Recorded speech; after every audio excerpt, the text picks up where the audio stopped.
These ferocious winds you are seeing have forced thousands of people from their homes. The Category 3 cyclone, the worst to hit Australia in years. Meteorologist Jennifer Gray is following the track of the storm. She's going to have a closer look now at when this cyclone will actually make landfall. So when will that happen? And obviously, as we see there in the graphics there behind you, they are already experiencing these fierce winds and rain. You're right. And the unfortunate thing is we actually thought that it would have made landfall by now, but it has actually slowed down considerably just before making landfall. And so the landfall hasn't happened yet. But all of that means is that these areas right along the coast are just being hit and battered with the heavy, heavy rain and the winds for longer. So the longer this sits offshore, the more you're going to get the strongest winds and rain just on the outside of the eye. Then once it makes landfall, we have the whole backside of this storm to go. So we're in for a long day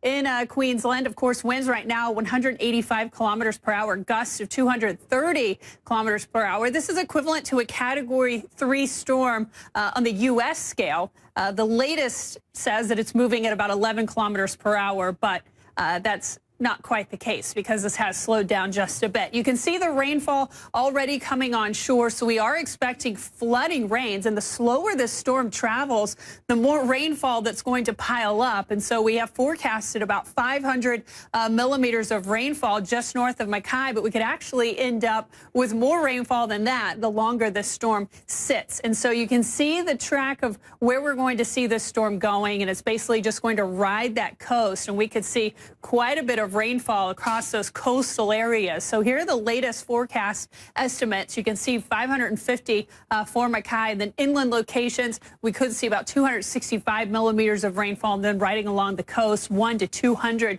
millimeters of rain. So that's significant because in a year's time, Mackay, Queensland normally gets about 1,500 millimeters of rainfall. So this one storm alone, if it gets about 500, it could be about a third of their yearly rainfall in just a matter of 48 hours or so. And so we're also not talking not only about the winds, the rain, but even the storm surge. You can see 1 to 3 meters just on the outskirts, but right where we're going to make landfall, that's where we could see the highest storm surge amounts, 3 to 5 meters. And so that's why thousands of people were urged to evacuate, because if you look at this, you can see storm surge will lead to the most deaths when you're talking about a cyclone, responsible for about 50% of those. So, Amara, hopefully a lot of those people did get out of harm's way.